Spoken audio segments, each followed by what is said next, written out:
empresarios que están atrás de eso y sobre qué regímenes y aprobaciones por parte del Estado han logrado desarrollar ese producto.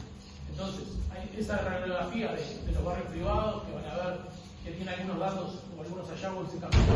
Capaz que el que ha salido más a prensa es que los barrios privados duplican casi las hectáreas que ocupan en relación a todos los asentamientos del Uruguay. Es escandaloso, ¿no? 600 y pico de asentamientos versus 84 barrios privados ocupan el doble de hectáreas. Eso habla del consumo extractivo del suelo y la cantidad de hectáreas que se consumen por persona en relación. Sobre todo, además, ampliado eso porque los barrios privados, además, muchos de sus casos ni siquiera son viviendas permanentes, son viviendas de segunda vivienda. Por ejemplo, en ese momento nada, Rocha, Colonia, donde muchas veces son en lugar de vacación o segunda residencia. Eso ha venido cambiando un poco igual a partir de la pandemia respecto a lo que se llama migración por amenidad. Un lugar que solía ser de turismo pasa a ser su vivienda permanente y muchos de los argentinos, por ejemplo, esa casa que tenían de segunda casa, porque la pandemia, el teletrabajo, ha logrado localizarse más los beneficios que está dando el gobierno en términos jurídicos, fiscales. Entonces, nada, hay como ahí un dato escandaloso. ¿Cuánto hemos aceptado como sociedad, como Estado, que se desarrollen? Y algo de eso le da cuenta la cantidad de hectáreas que consumimos. Pero hay otros datos que son de esa línea. Otro dato que es importante es dónde se ubica. Está la espacialidad, dónde se ubican. Y algo tiene que ver con este encuentro que hagamos acá, que gran parte de los barrios privados, o muchos barrios privados, parte de lo que venden, o parte de su producto, tiene que ver con la naturaleza, con capitalizar la naturaleza, y por eso se ubican cerca de lagos, o de franjas costeras, o de áreas protegidas incluso. Uno de los primeros barrios privados escandalosos es el de Marina Santa Lucía, que está en San José, pasando el puente Citarrosa, a la derecha, hasta el nombre confunde a los propios vecinos de la ciudad de Plata y demás, y ese barrio quedó afuera, en una discusión grande, que alguna vez conocer mejor que yo, del área protegida de Santa Lucía, que es una de las primeras áreas que entra en el sistema. Sin embargo, todo el área entra, incluso hasta empresas, fábricas, y ese barrio privado no entra, es desarrollado por la ciudad, ¿no? Yo le digo el PIRI al siglo XXI, ¿no? Casi todos los shopping que tenemos, entre otras cosas.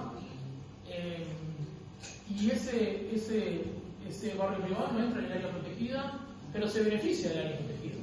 Porque todo el resto del área está haciendo de alguna manera, tiene que estar bajo un plan de manejo, y ellos están exonerados. Y todo el tiempo están dragando el río y rellenando para construir, porque cada casita tiene sus amarras para salir en botecito.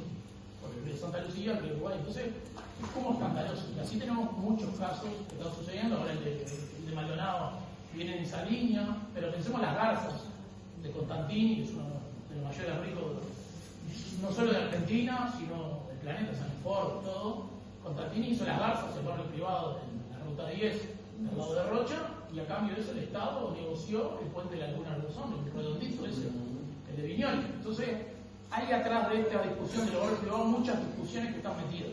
El lugar de la naturaleza, el lugar del desarrollo inmobiliario, el lugar del desarrollo económico, el lugar del Estado y el lugar de la sociedad, ¿no? Eso está en ese capítulo. En el otro capítulo están los promotores inmobiliarios. Cuando decimos promotor inmobiliario también es que estamos en una fase nueva de articulación del sector inmobiliario a nivel general. Algo que los franceses discutían hace muchas décadas, en Uruguay no se discutía. O sea, hay una división del empresariado respecto al producto. Algunos le llaman desarrolladores inmobiliarios, en la cultura anglo, en la cultura francesa le llaman promotores, y de ahí la que tomamos. Que quiere decir que esa clique gerencia, ¿no? Un amigo me dijo, el Fede la otra vez, me dijo, es como el político, ¿no? Es el que consigue los recursos, la plata, el suelo. Es como el político de lo privado.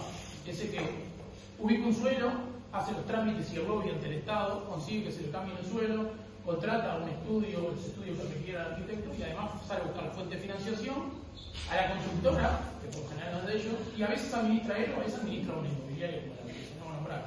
Ese es el promotor, alguien que gerencia todo el proceso, pero ese que tiene una capacidad de hacerse más de la captación de excedentes, el que se capta más, porque de alguna manera la disputa en los barrios privados, a diferencia de otros productos, es que la gran disputa está en el suelo, en hacerse de un suelo que se cambie. En la ciudad consolidada, esos promotores buscan que les den más altura para ese edificio de más piso.